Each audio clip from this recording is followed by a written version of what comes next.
नमस्कार दोस्तों, स्वागत है आपका वनडे एग्जाम सेंटर में। दोस्तों, आज के वीडियो में हम लोग बीए फर्स्ट सेमेस्टर हिंदी का जो पेपर है जिसका नाम है हिंदी काव्य, उसे संबंधित एक मॉडल पेपर का हम लोग अध्ययन करेंगे।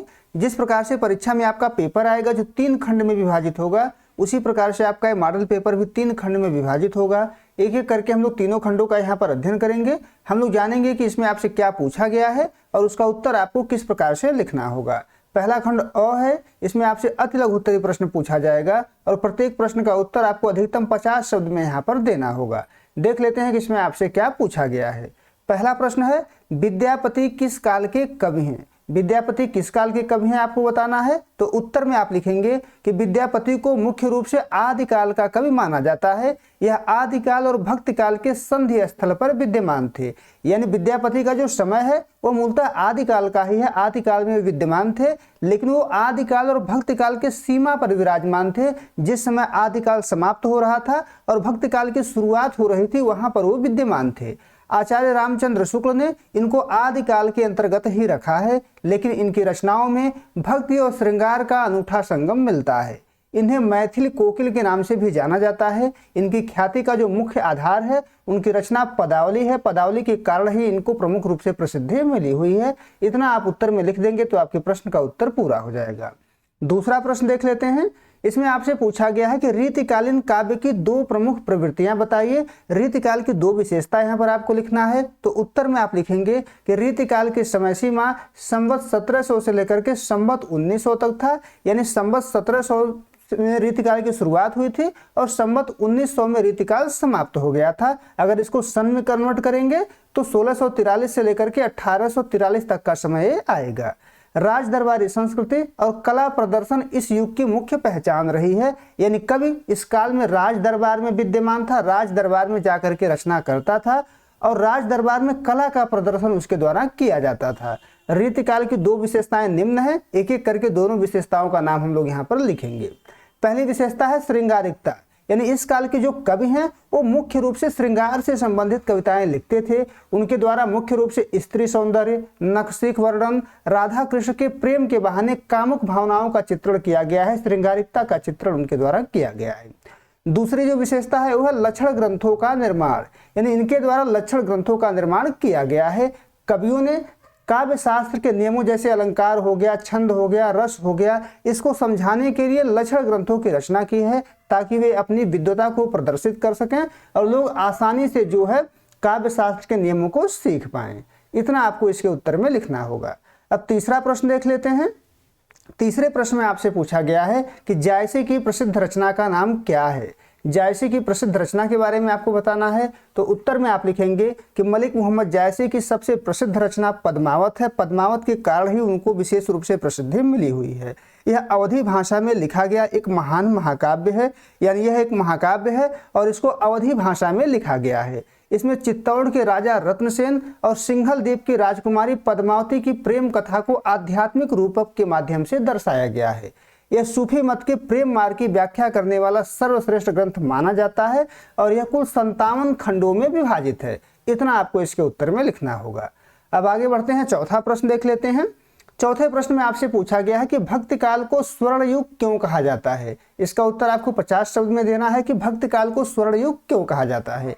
तो उत्तर में आप लिखेंगे कि भक्ति काल को साहित्य, कला, सामाजिक सुधार यानी समाज के अंतर्गत सुधार के अद्भुत संगम के कारण हिंदी साहित्य का स्वर्ण युग कहा जाता है। सबसे पहले जॉर्ज ग्रियर्सन के द्वारा भक्ति काल को स्वर्ण युग कहा गया था। कबीर, तुलसी, सूर जैसे कवियों ने इस काल में लोक कल्याणकारी और उच्च कोटि के साहित्य की रचना की, जिसने समाज को सही दिशा दिखाई और इन्हीं सभी के कारण जो है भक्ति काल को स्वर्ण युग कहा जाता है। इतना आपको उत्तर में लिखना होगा। अब 5वां प्रश्न देख लेते हैं। इसमें आपसे पूछा गया है कि कामायनी महाकाव्य के रचयिता कौन है। कामायनी किसके द्वारा लिखा गया था, इसी के बारे में आपको लिखना है। तो उत्तर में आप लिखेंगे कि कामायनी महाकाव्य के रचयिता छायावाद के प्रवर्तक जयशंकर प्रसाद हैं। यानी जयशंकर प्रसाद के द्वारा ही कामायनी की रचना की गई थी। यह हिंदी साहित्य की एक कालजयी कृति है जिसमें मनु और श्रद्धा के माध्यम से मानवता के विकास की कथा कही गई है। यह 15 सर्गों में विभाजित काव्य है। आनंदवाद की स्थापना इसमें किया गया है और आधुनिक युग का सर्वश्रेष्ठ महाकाव्य इसको माना जाता है। इतना आपको उत्तर में लिखना होगा। अब आगे बढ़ते हैं, खंड ब देख लेते हैं। इसमें आपसे लघु उत्तरीय प्रश्न पूछा गया है और प्रत्येक प्रश्न का उत्तर आपको अधिकतम 200 शब्दों में यहाँ पर देना होगा। देख लेते हैं कि इसमें आपसे क्या पूछा गया है। छठा प्रश्न है इसमें, तुलसीदास की भक्ति भावना पर प्रकाश डालिए। दोस्तों एक जरूरी सूचना बता दें, आपका परीक्षा जब समाप्त हो जाए तो आप हमारे व्हाट्सएप नंबर 8307386616 पर अपना पेपर जरूर भेजिएगा। छठे प्रश्न में आपसे पूछा गया है कि तुलसीदास की भक्ति भावना पर प्रकाश डालिए, यानी तुलसीदास की कविता में भक्ति से संबंधित कौन कौन सी विशेषता पाई जाती है उसी के बारे में आपको यहाँ पर लिखना होगा। तो उत्तर में आप लिखेंगे कि तुलसीदास सगुण भक्ति धारा की रामाश्रयी शाखा के महान कवि हैं। इन राम को आदर्श मानकर उनके द्वारा काव्य रचना किया गया है। उनकी भक्ति का जो मूल आधार है वो लोक मंगल है। लोक मंगल उनके भक्ति का मूल आधार है। उन्होंने राम को मर्यादा पुरुषोत्तम के रूप में प्रतिष्ठित कर समाज को एक नैतिक और भक्तिपूर्ण मार्ग दिखाया हुआ है। तुलसीदास की भक्ति भावना की प्रमुख विशेषताएं निम्न हैं। एक एक करके हम लोग उस विशेषता का अध्ययन यहाँ पर करेंगे। तुलसीदास के भक्ति भावना की जो पहली विशेषता है वो है दास्य भाव की प्रधानता। ये तुलसीदास की भक्ति जो है वो दास्य भाव की भक्ति है। तुलसी की भक्ति में सेवक स्वामी का भाव है। ये तुलसीदास जो है सेवक हैं, राम जो है उसमें स्वामी हैं। वे स्वयं को प्रभु राम का तुच्छ सेवक और राम को अपना सर्वस्व मानते हैं। इस दीनता के बिना भक्ति को वो अधूरा मानते हैं, यानी उनका मानना है कि भक्ति में दीनता होनी चाहिए। इसी कारण से रामचरितमानस में शिवरी कहती है, अधम ते अधम अधम यति नारी तीन महमय मति मंद अगारी, यानी अपने आप को अधम से भी अधम कह रही है उसी दीनता को लाने के लिए जिसे तुलसीदास ने दास्य भक्ति का नाम दिया हुआ है। दूसरी जो विशेषता है तुलसीदास के भक्ति भावना की वो है सगुण और निर्गुण का समन्वय। यानी तुलसीदास अपने भक्ति में सगुण और निर्गुण ब्रह्म का समन्वय करते हैं। तुलसी ने तात्कालिक समाज में व्याप्त ज्ञान और भक्ति के विवाद को समाप्त किया। उन्होंने तर्क दिया कि भक्तों के प्रेम के वश में होकर ही निराकार ब्रह्म सगुण रूप धारण करता है। यानी उनका मानना है कि ब्रह्म मूलतः निराकार है, निराकार ही अपने भक्तों के हित के लिए सगुण रूप धारण करता है। उन्होंने लिखा हुआ है, अगुण सगुण दुई ब्रह्म स्वरूपा अकथ अगाध अनादि अनूपा, यानी सगुण और निर्गुण ब्रह्म में कोई अंतर नहीं है। जो निर्गुण ब्रह्म होता है वही जो है सगुण रूप धारण करता है। तीसरी विशेषता उनके भक्ति की है मर्यादा और आदर्श का प्रतिपादन। यानी तुलसीदास ने अपने भक्ति के माध्यम से मर्यादा और आदर्श का प्रतिपादन किया हुआ है। उनकी भक्ति में वासना का स्थान नहीं है बल्कि यह उच्च नैतिक मूल्यों पर आधारित है। उनके राम समाज के लिए एक आदर्श पुत्र, राजा और पति का उदाहरण प्रस्तुत करते हैं। उदाहरण के रूप में तुलसीदास ने लिखा हुआ है, मर्यादा पुरुषोत्तम राम शील शक्ति सौंदर्य के धाम, यानी राम जो है मर्यादा पुरुषोत्तम है। समाज में उनके द्वारा मर्यादा की स्थापना किया गया है, आदर्श की स्थापना किया गया है। चौथी जो विशेषता है तुलसीदास की भक्ति भावना की वो है लोक कल्याण की भावना। तुलसीदास के भक्ति में लोक कल्याण की भावना है। तुलसीदास की भक्ति व्यक्तिगत स्वार्थ या केवल मोक्ष तक सीमित नहीं है। उनकी कविता का उद्देश्य स्वांतः सुखाय के साथ साथ बहुजन हिताय भी है, जो समाज को जोड़ने का कार्य करती है। उन्होंने लिखा हुआ है, कीरति भनिति भूति भल सोई सुरसर सम सब कह हित होई, यानी वही कीर्ति जो है अच्छी होती है जो गंगा के समान सबकी हितकारिणी हो। यानी तुलसीदास लोक मंगल की भावना को ध्यान में रख करके भक्ति करते हैं और रचना भी लोक मंगल को ध्यान में रख करके ही करते हैं। अगली जो विशेषता है वो है अनन्य निष्ठा। तुलसीदास को अपने स्वामी के प्रति, राम के प्रति अनन्य निष्ठा है। रामचंद्र शुक्ल ने तुलसी की भक्ति को लोक मंगल की साधना अवस्था कहा है। तुलसी राम के अतिरिक्त किसी अन्य की शरण में जाना स्वीकार नहीं करते हैं, यानी राम के प्रति उनकी अनन्य निष्ठा है। उन्होंने लिखा हुआ है, उदाहरण देख लेते हैं, ऐसो को उदार जगमाही बिनु सेवा जो द्रवय दीन पर राम सरिस को नाही। इन राम के समान उदार इस संसार में कोई नहीं है। राम ही हैं जो बिना सेवा के दीनों पर द्रवित हो जाते हैं, दीनों पर दया करते हैं। इनके समान उदार इस संसार में कोई नहीं है। अंत में हम लोग निष्कर्ष लिखेंगे और निष्कर्ष में आपको लिखना होगा कि तुलसीदास की भक्ति भावना व्यक्ति को अहंकार से मुक्त कर समाज के प्रति उत्तरदायी बनाती है। उनकी अनन्य निष्ठा और समन्वयवादी दृष्टिकोण ही उन्हें विश्व साहित्य का एक महान कवि सिद्ध करता है। इतना आप उत्तर में लिख देंगे तो आपके प्रश्न का उत्तर पूरा हो जाएगा। अब आगे बढ़ते हैं, 7वां प्रश्न देख लेते हैं। इसमें आपसे पूछा गया है कि बिहारी के गागर में सागर भरने की कला का वर्णन करें। या बिहारी ने गागर में सागर भरा हुआ है, इसको सिद्ध करने के लिए आपसे कह देगा, तब भी आपको यही उत्तर लिखना होगा। तो उत्तर में आप लिखेंगे कि बिहारी रीति काल के रीति सिद्ध काव्य धारा के सबसे महत्वपूर्ण कवि हैं। वे गागर में सागर भरने के लिए विख्यात हैं। उन्होंने छोटे से छंद दोहा में उतनी बातों को कह डाला है जिनको अनेक कवि सवैया, कवित तथा छप्पा जैसे बड़े छंदों में नहीं कह पाए हैं। जिस कवि में कल्पना की समाहार शक्ति और भाषा की समाज शक्ति अधिक होती है वह कम शब्दों में अधिक बात कहने में ज़्यादा समर्थ होता है। और बिहारी में दोनों शक्तियां हैं। बिहारी में कल्पना की समाहार शक्ति भी है और भाषा की समाज शक्ति भी है। इसी कारण बिहारी जो है गागर में सागर भरने में सफल हो पाए हैं। अब इन दोनों शक्तियों का एक एक करके हम लोग यहाँ पर वर्णन करेंगे। बिहारी में कल्पना की समाहार शक्ति। बिहारी में कल्पना की समाहार शक्ति अद्भुत थी। वे अपने लघु आकार के दोहे में भावों को सजा करके रख देते थे, यानी छोटे से दोहों में बहुत ज्यादा भावों को जो है व्यक्त कर देते थे। निम्न दोहे में असंगति अलंकार के माध्यम से एक लंबी चौड़ी प्रेम गाथा को अभिव्यक्ति मिली हुई है। उदाहरण देख लेते हैं। दृग उर्झत टूटत कुटुम जुरत चतुर चित प्रीति परत गांठ दुर्जन ही दई नई हरीति। बिहारी कहते हैं कि दृग उर्झत आंख जो है उलझता है, टूटत कुटुम परिवार जो है टूटता है, जुरत चतुर चित प्रीति चतुर जो हृदय होता है, जो दिल होता है वो जुड़ता है। गांठ किसके हृदय में पड़ता है? दुर्जन के हृदय में पड़ता है। परत गांठ दुर्जन ही दई नई हरीति, एक कैसी नई नई रीति है, यानी एक छोटे से दोहे में एक लंबी चौड़ी प्रेम गाथा को इन्होंने कहा हुआ है। अब देख लेते हैं कि बिहारी में भाषा की समाज शक्ति कैसी है। बिहारी में भाषा की समाज शक्ति भी अद्भुत थी। भाषा के सामाजिक गुण के कारण ही भरे भवन में नायक नायिका के ढेर सारे क्रियाकलापों को एक दोहे में ही इनके द्वारा चित्रित किया गया है। बिहारी ने लिखा हुआ है, कहत नटत रीझत खिझत मिलत खिलत लजियात भरे भवन में करत हैं नैनन ही सो बात, यानी नायक नायिका भरे भवन में, यानी भवन जो है कमरा जो है लोगों से भरा हुआ है। नायक नायिका आंखों के इशारे के माध्यम से ढेर सारी बातें कर लेते हैं। कहत नटत रीझत खिझत मिलत खिलत लजियात भरे भवन में करत हैं नैनन ही सो बात, यानी यह जो बिहारी ने वर्णन किया हुआ है ये भाषा के समाज शक्ति के कारण ही संभव हो पाया है। यद्यपि बिहारी ने लक्षण ग्रंथ नहीं लिखे हैं पर उनके काव्य में वह सभी विशेषताएं मिलती हैं जो रीतिबद्ध कवियों में मिलती हैं। वे रचना में अलंकार, रस, भाव, नायिका भेद, ध्वनि, रीति, गुण आदि सभी का ध्यान रखते हैं तथा इन सभी क्षेत्रों में गागर में सागर भरने का काम करते हैं। अंत में हम लोग निष्कर्ष लिखेंगे और निष्कर्ष में हम लोग लिखेंगे कि निष्कर्षतः कहा जा सकता है कि बिहारी एक सच्चे कलाकार हैं। कला के निपुणता के कारण ही वे अपने दोहे में अपरिमित रस भर सके हैं। उनके काव्य के इस क्षमता को देखकर किसी कवि ने ठीक ही कहा है कि सतसैया के दोहरे ज्यों नाविक के तीर देखन में छोटे लगे घाव करे गंभीर। यहाँ लगे कर लीजिएगा, घाव करे गंभीर। इतना आप उत्तर में लिख देंगे तो आपके प्रश्न का उत्तर पूरा हो जाएगा। अब आगे बढ़ते हैं, खंड स देख लेते हैं। खंड स में आपसे दीर्घ उत्तरी प्रश्न पूछा गया है और प्रत्येक प्रश्न का उत्तर आपको अधिकतम 500 शब्द में देना होगा। देख लेते हैं कि इसमें आपसे क्या पूछा गया है।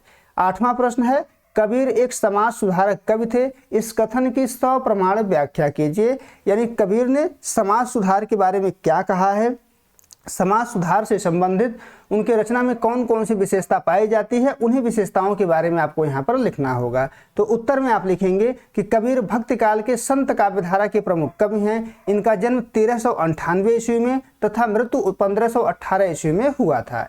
इस सामाजिक चेतना के कवि हैं। कबीर अपने काव्य में सामाजिक असमानताओं का विरोध करते हैं। सामाजिक विषमता के प्रति तीव्र विद्रोह कबीर के काव्य की प्रमुख विशेषता है।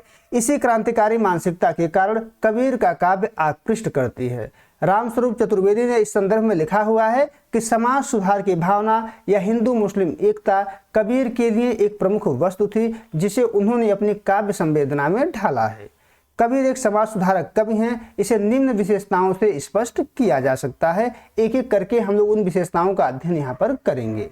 पहली विशेषता है बाह्याचार का विरोध, यानी कबीर जो है बाहरी आचरण का विरोध करते हैं। कबीर बाह्याचार विरोधी थे। वे आचरण की शुद्धता पर सदैव ध्यान देते थे। उनके समय में समाज अनेक बुराइयों से ग्रस्त था। छुआछूत, अंधविश्वास, रूढ़िवादिता, मिथ्याचार और पाखंड का बोलबाला था। कबीर इसका विरोध करते हैं। हिंदुओं को फटकारते हुए उन्होंने लिखा हुआ है कि हिंदू अपनी करें बड़ाई, गागर छुअन न देई, बेश्या के पायन तर लोटत, यह देखो हिंदू आए। यानी हिंदू अपनी बड़ाई करते हैं और जो शूद्र वर्ग के लोग हैं उनको अपनी गागर छूने नहीं देते, अपना मटका पानी पीने वाला छूने नहीं देते हैं, लेकिन वही हिंदू वेश्या के पैरों के नीचे लौटता है। एक ऐसी हिंदुआई है, ऐसा कबीर हिंदुओं को कह करके फटकारते हैं। दूसरी तरफ मुसलमानों को भी कबीर फटकारते हैं और मुसलमानों को फटकारते हुए इनके द्वारा लिखा गया है कि मुसलमान के पीर औलिया मुर्गा मुर्गी खाई, खाला के घर ब्याटी ब्याहें, घर में करे सगाई। यानी मुसलमानों को भी उन्होंने डांट लगाया हुआ है। अब दूसरी विशेषता देख लेते हैं। दूसरी विशेषता है सांप्रदायिकता का खंडन। यानी कबीर समाज में विद्यमान प्रत्येक प्रकार के सांप्रदायिकता का खंडन करते हैं। कबीर का प्रादुर्भाव ऐसे समय में हुआ था जब हिंदू मुस्लिम आपस में लड़ रहे थे, सांप्रदायिकता चरम पर थी। कबीर इस सांप्रदायिकता के विरोधी थे, वे हिंदू मुस्लिम एकता के पक्षधर थे। हिंदू मुस्लिम दोनों को फटकारते हुए कबीर ने लिखा है कि अरे इन दो न राह न पाई, हिंदुन की हिंदुआई देखी तुर्कन की तुर्काई। यानी अभी तक इन दोनों को साथ रह करके जीना नहीं आया। मैंने हिंदुओं की हिंदुआई भी देखी है, तुर्कों को तुर्काई भी देखी है। बेहतर यही होगा कि ये दोनों आपस में मिलजुल करके रास्ता बनाए और साथ साथ रहें। आगे बढ़ते हैं, अगली विशेषता देख लेते हैं। अगली विशेषता है जातिवाद का विरोध। कबीर के द्वारा जातिवाद का विरोध किया गया है। कबीर के समय में जाति भेद और छुआछूत चरम पर था। वे समाज में व्याप्त इस बुराई पर प्रहार करते हैं। कबीर ब्राह्मणों का विरोध करते हुए उनसे पूछते हैं कि जो तू बाभन बभनी का जाया, आन बाट है क्यों नहीं आया। कि अगर आप ब्राह्मण हैं, बभनी से पैदा हुए हैं, तो आप उसी प्रकार से क्यों पैदा हुए हैं जिसी प्रकार से हम पैदा हुए हैं, आप किसी अन्य मार्ग से पैदा क्यों नहीं हुए हैं। अगली जो विशेषता है वो है मूर्ति पूजा का खंडन। कबीर जो है मूर्ति पूजा के विरोधी थे। वे समाज में व्याप्त मूर्ति पूजा का डट कर विरोध करते हैं। कबीर के अनुसार मूर्ति पूजा से ईश्वर की प्राप्ति नहीं की जा सकती है। अगर पत्थर पूजने से ईश्वर की प्राप्ति होती तो कबीर जो है पहाड़ पूजने के लिए तैयार हैं। उनके द्वारा लिखा गया है कि पाहन पूजे हर मिले, तो मैं पूजू पहाड़, घर की चाकी को न पूजे, पीस खाए संसार। यानी यदि पत्थर को पूजने से हरि मिलेंगे, ईश्वर मिलेंगे, तो मैं पहाड़ पूजने के लिए तैयार हूँ। घर की जो चाकी होती है, पत्थर की होती है, उसको कोई नहीं पूजता। संसार उसी से पर पीस करके खाता है, उसी पर मसाला पीसा जाता है, लेकिन कोई उसकी पूजा नहीं करता है। आगे बढ़ते हैं, अगली जो विशेषता है वो है शास्त्रवाद का विरोध। कबीर जो है शास्त्रवाद का विरोध करते हैं, शास्त्रों का विरोध करते हैं। कबीर शास्त्रों में विश्वास नहीं करते। उनका मानना है कि शास्त्र ही हमारे शोषण के कारण हैं। ब्राह्मण अपने अनुसार शास्त्रों को लिखकर मिथ्या आचरण करते हैं और झूठ फैलाते हैं। कबीर ने लिखा हुआ है कि तू कहता कागज की लेखी, मैं कहता आखन की देखी। यानी आप कागजों पर लिखी हुई बात कहते हैं और मैं उसी बात को कहता हूं जो हमने आंखों से देखा हुआ है। यानी कबीर जो है शास्त्रों का विरोध करते हैं। अगली जो विशेषता है हिंसा का विरोध।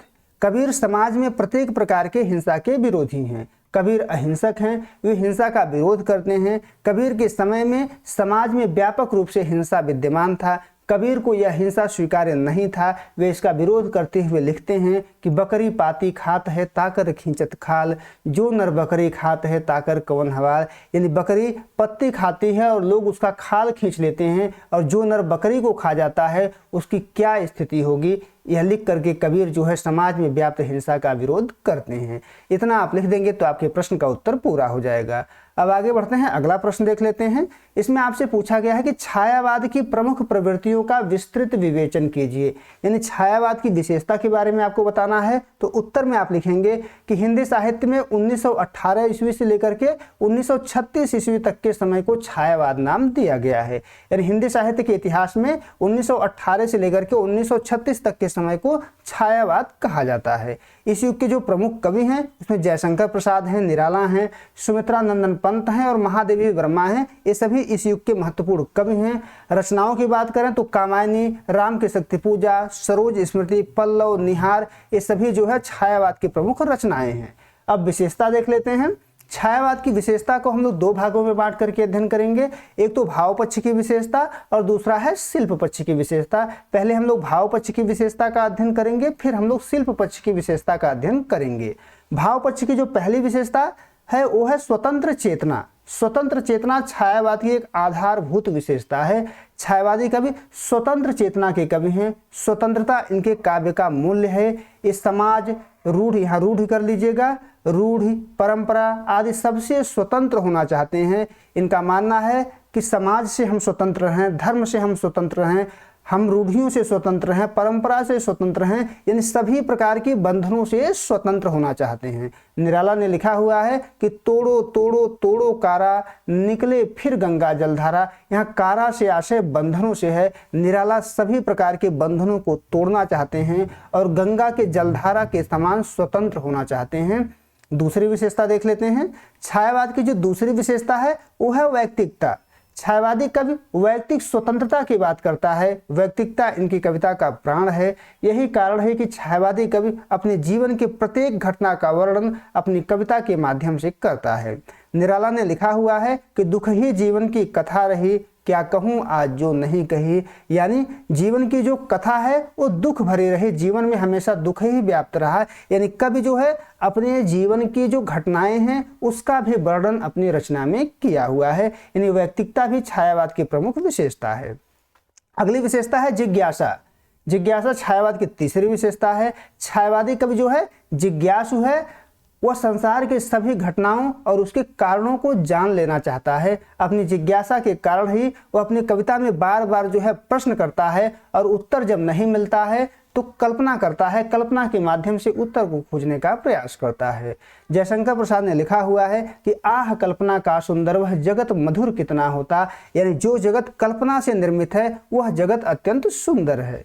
अगली विशेषता छायावाद की है वेदना। वेदना भी छायावाद की विशेषता है। वेदना छायावादी कविता में सर्वत्र विद्यमान है। इसको छायावादी कविता का प्राण माना जाता है। लेकिन यह वेदना कवियों को दुख नहीं बल्कि सुख प्रदान करती है। छायावादी कवि वेदना से बाहर नहीं निकलना चाहता है। महादेवी ने लिखा हुआ है कि वेदना में जन्म करुणा में मिला आवास। यानी वेदना में ही हमारा जन्म हुआ है, दुख में ही हमारा जन्म हुआ है और करुणा में हमको आवास मिला हुआ है। यानी छायावादी कवि जो है वेदना को विस्तृत बना देता है। उसके जीवन में वेदना ही वेदना है और वह वेदना से निकलना नहीं चाहता है।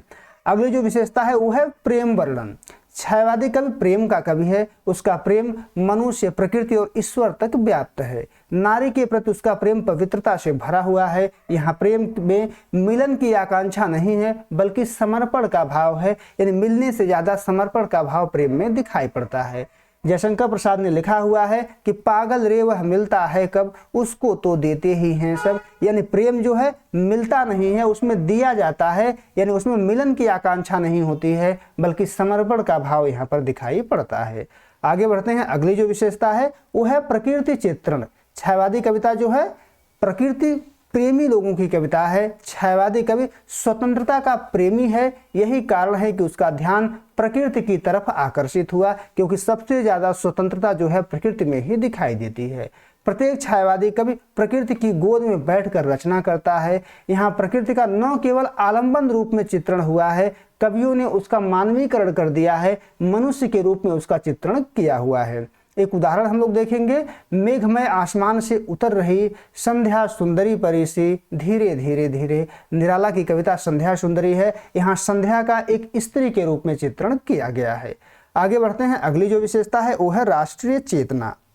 यानी छायावादी कविता में राष्ट्रीयता की भी अभिव्यक्ति हुई है। छायावादी काव्य राष्ट्रीय चेतना का काव्य है। इस युग का कवि राष्ट्रीय आंदोलन का रोजनामचा नहीं लिखता है, इतिहास नहीं लिखता है, बल्कि उसके मूल्यों को धारण करता है।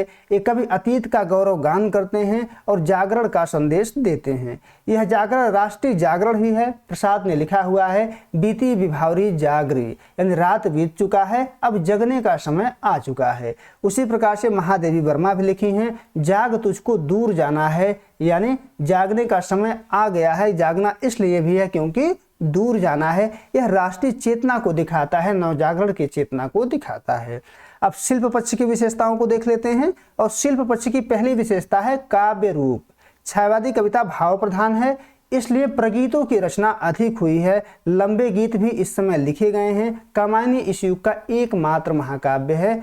यह आधुनिक युग का लगभग अंतिम महाकाव्य भी इसको माना जाता है।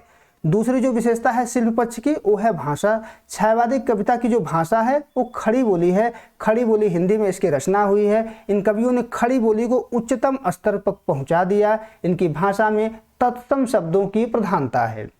छंदों पर अगर विचार करें तो छायावादी कवियों ने छंदों के बंधन को तोड़ दिया है और मुक्त छंद में इनके द्वारा रचना किया गया है। चौथी विशेषता है अलंकार। छायावादी कवियों ने अलंकारों को विशेष रूप से प्रयोग किया है। इनके लिए अलंकार भावों को प्रकट करने का साधन है। पंत ने लिखा हुआ है कि अलंकार केवल वाणी की सजावट के लिए नहीं है वरन वे भावाभिव्यक्ति के विशेष द्वार हैं। इतना आपको इसके उत्तर में लिखना है। इतना आप लिख देंगे तो आपके प्रश्न का उत्तर पूरा हो जाएगा। उम्मीद है दोस्तों आपको ये वीडियो पसंद आया होगा। अगर वीडियो अच्छी लगी तो हमारे चैनल को सब्सक्राइब कर लीजिए, वीडियो को लाइक और शेयर कर दीजिए। बहुत बहुत धन्यवाद।